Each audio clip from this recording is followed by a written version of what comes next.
안녕하세요. 부자부동산 서진입니다. 울산 지역 11주차 주간 브리핑해 보도록 하겠습니다. 다가올 무서운 미래.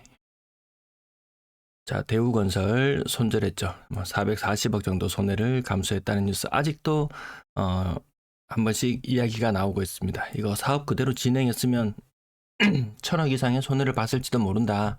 그렇게 이야기가 나오죠. 미분양 찬바람이 불고 있다. 대형업체 직격탄.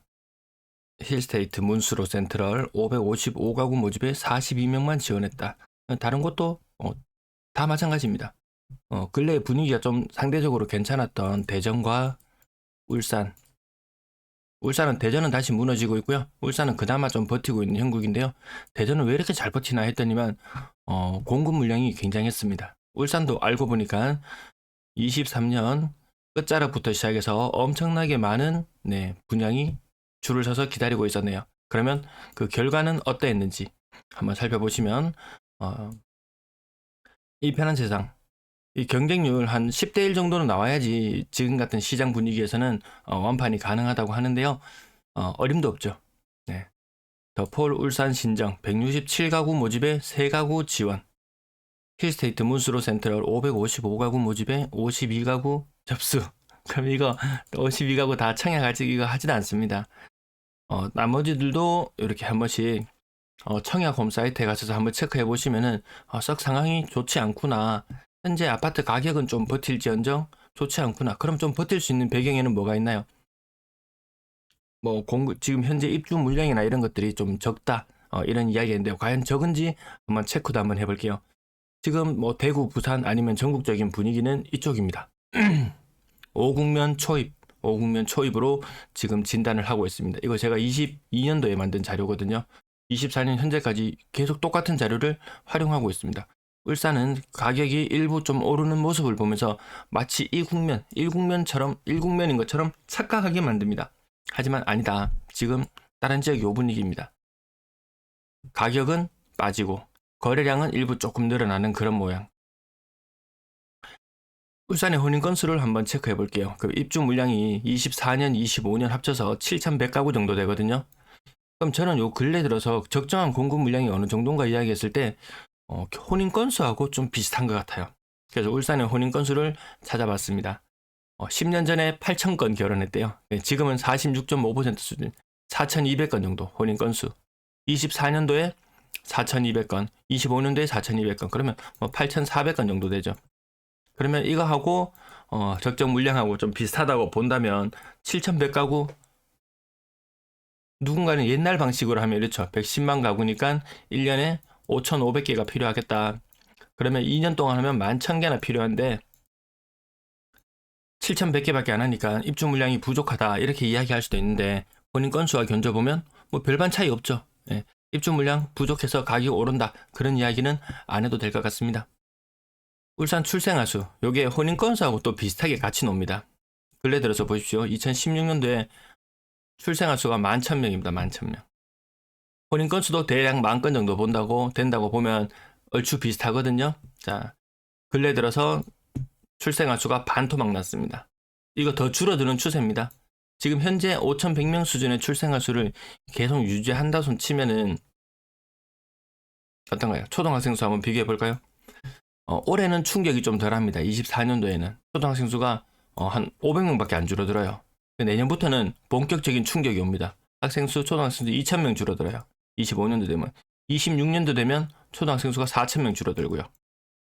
26년도가 되면 초등학생 수 4,000명, 5,000명, 6,000명, 5,000명. 이게 이동 건수하고 또 비슷합니다. 예, 연간 이동 건수. 학생 수가 5,000명씩 줄어들면은 초등학생, 예비 초등학생 학부모들 이사 갈 일이 없죠. 미리 아이가 태어나기 전에 이주를 계획하고 했던 사람들도 이주 계획이 점점 사라지게 됩니다. 도시가 그냥 마비입니다. 마비. 이동적인 측면에 있어서는 이동에 대한 수요가 굉장히 줄어들 수 있다. 그 충격이 향후 10년간 계속 올 수 있다. 그럼 초등학생만 줄어들면 끝인가요? 한 3년쯤 지나면요. 중학생 수가 줄어들고 또 시간이 지나면 고등학생 수가 줄어들고 이 악순환이 계속해서 반복됩니다. 향후 10년간 볕들 날이 없겠다. 그것이 이게 울산만의 문제가 아니고 부산 지역도 마찬가지, 대구도 마찬가지, 다른 모든 지역이 다 마찬가지입니다. 우리나라가 처해 있는 앞으로의 미래가 이러합니다. 그동안 뭐 출생아 수가 적다, 출생아 수가 적다 이런 이야기 언론에서만 계속 이야기를 들었지 피부로 별로 대다수의 사람들은 와닿지 않죠. 어린이집 운영하는 사람 피부로 와닿죠. 어린이집 운영하는 사람 피부로 와닿습니다. 어린이집 폐업하고 뭘로 바뀌나요? 뭐 실버타운으로 바뀐다든지 아니면 요양병원으로 바뀐다든지 지금 이게 일어나고 있는 일이잖아요. 초등학생 수가 현저하게 줄어들기 시작하면 아파트 시장에서 이동이 확연히 줄어드는 모습 볼 거예요. 게다가 중학생, 고등학생까지 줄어들게 되면 또 이동은 현저하게 줄어들 거예요. 노인 인구만 늘어나고 젊은 인구는 줄어버린 도시. 이동이 많이 있을까요? 이동 많이 없습니다. 이동이 원활하고 사고팔고 4848을 통해서 가격을 띄워왔었는데 이동을 안 합니다. 이동을 안 해요. 금리만 떨어지면 모든 것이 해결될 것이다. 자, 패드워치에서 자료 가지고 왔습니다. 미국 3월 달에 앞으로 한 3일 후면은 금리 발표하죠. 거의 고정이죠. 네. 5월 달에도 예정되어 있는데요. 5월 달에도 현 수준의 금리가 동결될 확률이 높다. 6월 달이 되면 그때 또한 장담할 수 없다. 금리가 떨어져야 뭐가 해결될 것 같지만 금리가 떨어져도 해결되지 않는다라는 말씀 계속해서 들어오고 있습니다. 코픽스 금리가 조금 떨어지긴 했어요. 그래도 은행은 가상금리를 늘리는 방식으로 자금 조달하는 금리는 낮아지더라도 가상금리를 늘리는 방식으로 기존 대출자들에게 엄청난 착취를 하고 있다고 봐도 될 정도입니다. 금리 떨어져도 지금 기준금리 3.5, 신규 주담대 3.99, 잔액 기준 4.32, 이 잔액 기준의 대출금리를 썩 떨어뜨리지는 않을 거예요. 그러면서 은행은 마진을 계속 유지해 나갈 것이고 대출자들의 부담은 거의 줄어들지 않을 것이다. 일부 신규 주담대 은행에서 싼 값으로 이거 미끼 상품이라고 보시면 돼요. 대형마트에 가면 있는 그런 미끼 상품 정도의 느낌으로 이해하시면 되겠네요. 쿠팡 알리 제 링크를 통해서 이용해 주시면 저는 일정에게 수수료를 받습니다. 어느 분이 야, 니 빨리 후원 계좌 내놔라 이렇게 이야기하시는데 후원 계좌 안 해주셔도 괜찮아요. 그냥 생활에 필요한 물건을 사다가 그냥 익명으로 저에게 기부해 주신다고 생각하시면 받는 저도 부담이 덜하고 기부해 주시는 분, 저에게 기부해 주시는 분도 내 주머니에서 빠져나가는 것 없이 기부가 가능하지 않겠습니까? 울산의 매도 물량 근래 좀 늘어나는 모양새. 근데 한번 삐쭉삐쭉 올라갈 때가 있기는 해요. 한 번씩 삐쭉삐쭉. 그거는 크게 신경 쓸 필요 없고 아무튼 추세는 늘어나고 있는 추세. 시장 분위기가 좋다면 매물이 늘어날까요? 작년 최고 수준의 매물량이 14,700개 정도입니다. 작년 최고 수준의 지금 매물량과 같은 수준이에요. 시장 분위기가 작년 말에 비해서 썩 좋아지지는 않았다. 이렇게 해석하면 되겠죠. 그나마 좀 울산이 선방할 수 있었던 이유 중에 하나가 전세 물량이 줄어들고 있다라는 이런 측면인데요. 이것도 줄어드는 것이 어느 정도 멈췄죠. 이제 멈추고 늘어날 날을 기다리고 있다. 월세 물량은 이미 방향을 바꿨습니다. 전체 임대 물량도 조금 방향을 바꾼 듯하죠. 줄어드는 추세를 벗어났습니다. 분양권 시장 별로 의미 없더라. 한 개 한 개 다 세어봐도 물량도 없고 거래도 없고 그런 시장입니다. KB 매수 심리 반짝 살아나는 것처럼 보였죠. 하지만 물량이 늘어나면 매도세가 강해지면서 저절로 분위기는 꺾이게 되죠. 이거 60 넘어가야 되거든요. 60 넘어가야 됩니다. 이 정도 치고 올라가려면 현재 있는 매물이 확 줄어들어야 됩니다. 확 줄어들려면 갑자기 결혼을 많이 하고 이주를 많이 하고 젊은 사람들이 일자리를 찾아서 많이 오고 이래야지 해결이 가능한데 지금의 매도 물량을 사줄 투자자는 없더라. 오른다는 생각이 있었으면 투자자들이 알아서 더 삽니다. 더 사면 뭐해요? 전세 월세 안 빠져나가는 걸. 아파트 거래량 거의 1000건에 육박한 수준을 보여주고 있고요. 직거래 비율도 딱히 높아지지 않습니다. 다른 지역들은 직거래 비율이 좀 높아지는 추세거든요. 울산의 긍정적인 측면 중에 하나죠. 자, 1일 거래량 측면에서 보더라도 지금 894건, 마무리 될 때쯤 되면은 900건, 거의 1000건에 가깝습니다. 이렇게 거래량이 많을 수 있었던 배경에는 분양 물량이죠. 분양 물량도 아직도 무시 못한다고 생각합니다. 3월의 거래량도 양호해 보입니다. 가격을 제가 요건 그냥 직거래 건수 많아가지고 거래량이 약간 약간 더 많아 보이는 거 영우 트리지움, 예, 요거 그냥 한번 가지고 와봤고요. 건당 거래 대금 다른 지역 빠지고 있는데 잘 버티고 있는 편이다, 울산 지역. 자, 거래량은 선방하고 있죠. 예. 그래도 한창 때 잘 나가던 시절의 거래량은 아니지만 그나마 선방하고 있는 건 맞습니다. 정말 분위기 죽었을 때는 주간 기준 500건, 월간 기준 500건대의 거래량인데 그에 비하면 2배 수준. 근데 올해는 한 750건 수준. 뭐 총선 전후로 해서 분위기가 살짝 낮지만 그 이후로는 딱히 나을 만한 요인은 없죠. 네, 그렇게 바라봅니다. 3억 미만 비중은 좀 올라가고 있습니다. 싼 아파트 거래 올라가고 비싼 아파트 그래도 선방한다. 대단하다. 대단하다.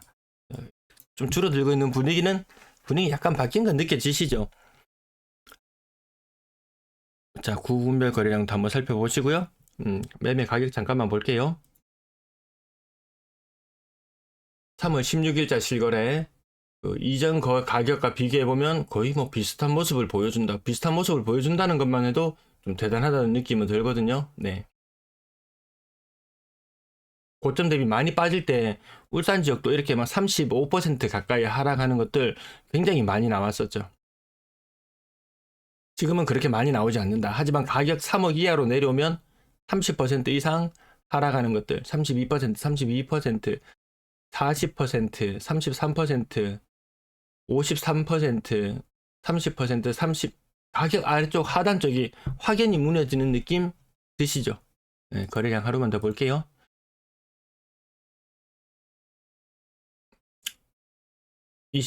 한 5%? 좀 6억 이상 아파트들 하락률 20% 조금 더 넘어가는 그런 분위기. 대구는 30% 이상 하락하는 것이 절반 이상인 것 같습니다. 지금 현재 거래되는 가격 중에서. 울산은 그 정도까지는 아닙니다. 네. 한 건, 5건 중에 한 건, 8건 중에 한 건 정도가 고점 대비 30% 하락하는 느낌이고, 마찬가지 저가 아파트들. 뭐 1억 전후의 아파트들 가격 30% 이상 하락하는 것이 대다수더라. 가격 하단 부분이 먼저 무너지고 있는 모습을 볼 수 있고요. 뭐 타 도시와 비교했을 때 거의 뭐 차이가 없습니다. 좀 더 잘 버틴다. 가격이 고점 대비 높은 가격을 여전히 잘 유지하고 있다. 이렇게 보시면 되고요. 지금 하락률이 22% 혹은 뭐 한 24% 하락까지 느낌도 현재 들고 있지 않거든요. 부산은 28%, 28.5%, 대구는 30.5%. 그래서 저는 울산도 더 떨어질 구간이 있다. 자동차, 중고차 뭐 이런 것도 보면은 재고가 굉장히 많이 쌓인다고 하죠. 자동차에 대한 수요, 국내 수요도 많이 줄어들 것이고 지난번에 한번 언급드렸듯이 그 정유화학 업종, 이 장치 산업, 뭐 기간 산업이라고 불리는 그런 것들도 중국과의 가격 경쟁, 이제 치열한 경쟁을 앞두고 있다. 중국이 그동안 시설을 만드는데 오랜 시간이 걸렸지만 이제는 본격적으로 물량이 나오고 있죠. 그래서 그 산업별로 선박이라든지 이런 것들 장차 굳건할 수 있을지 거기에 따라서 울산의 이 아파트 가격에도 지대한 영향을 미치지 않을까 싶습니다. 소득 측면에서 가격 뭐 이렇게 국평 기준으로 좀 인기 있는 곳들 소득 수준에서는 울산이 괜찮은 것 같아요. 근데 도시 규모 측면에서는 좀 비싼 감이 있다. 그래도 워낙 소득이 좀 받쳐주는 곳이라서요. 대구보다는 제 느낌상 더 높은 가격을 현재 형성하고 있는 것 같네요. 자, 분양권 거래 별로 의미 없을 정도. 문제는 이제 전세 거래량이 많지 않다라는 부분. 전세 거래량은 그렇게 많지 않습니다. 매매 거래량은 같은 날수와 견주어 봤을 때 조금 더 많은 모습. 매매로 조금 더 쏠리면 전세로 조금 덜 쏠리는 현상. 전세 매물도 늘어나는 모습들 보셨고요. 전월세 비중 최근 3년 중에서는 그래도 제법 높은 편. 전세 금액은 올라가지는 못하죠. 2년 전과 견주었을 때 이 정도만 비교해보는 정도. 요것도 요 현상은 말씀드리죠. 이렇게 올라갔다가 내려오는 현상, 올라갔다가 내려오는 현상. 지금 4억 이상 비중도 조금 줄어들고 있습니다. 전세 가격도 올라가지 못해요. 전세 가격이 받쳐주면서 매매 가격이 올라간 시장이라면 이 시장은 유지가 가능하겠지만 전세 가격이 받쳐주지 않는 상태에서 매매 가격만 올라가게 된다면 결국 매매 가격은 시간을 두고 다시 조금 더 조정을 받을 수 있다. 소득이 많다고 비싼 집에 살아야 되나요? 소득이 많다고? 소득이 많으면서 집값이 조금 저렴하면 조금 더 유리하지 않나요? 네, 월세 거래량도 그렇게 많지 않습니다. 최근 3년간 비교해 봤을 때 월세 가격 안정, 전세 가격 안정. 임대 거래가 울산뿐만 아니고 다른 지역들의 매매 거래가 조금 늘어나니까 임대 거래가 다 안 늘어나는 현상을 보여주고 있거든요. 시장에 수요가 많지, 주택에 대한 수요가 많지 않다라는 것을 반증하는 것 아니겠습니까? 네, 시청 감사합니다.